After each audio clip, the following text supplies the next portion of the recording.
Hey guys! Welcome to Couple. Please like and subscribe if you like this video.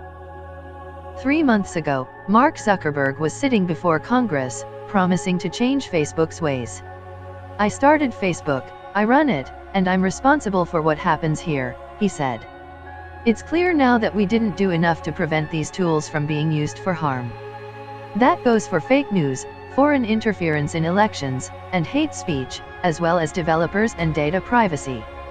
Zuckerberg promised to take privacy concerns more seriously, assured members of Congress that he was open to regulation, so long as it was the right regulation, and pledged to do more to stop bad actors from abusing his platform.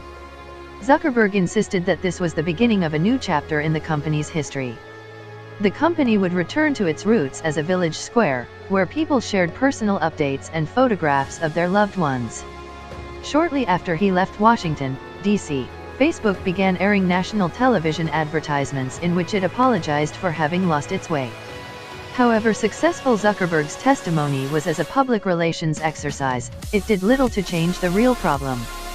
Facebook's core business model is built around advertising, which means that it will always share its users' data with advertisers.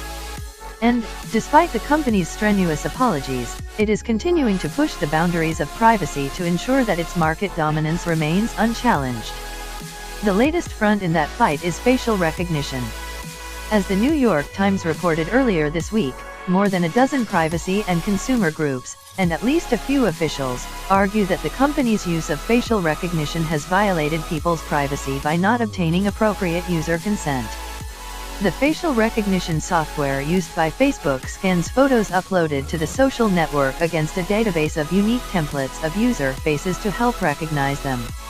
It does so without alerting the person whose face has been identified or obtaining their consent. In Europe, which has much more stringent privacy regulations than the United States, Facebook sold its facial recognition software as a tool for privacy protection. Face recognition technology allows us to help protect you from a stranger using your photo to impersonate you, the company said. In the US, concerns about Facebook's facial recognition software have been overwhelmed by the Cambridge Analytica scandal, in which a Trump-affiliated firm was given access to the private information of tens of millions of Facebook users. But consumer groups asked the Federal Trade Commission to investigate the company's use of the technology.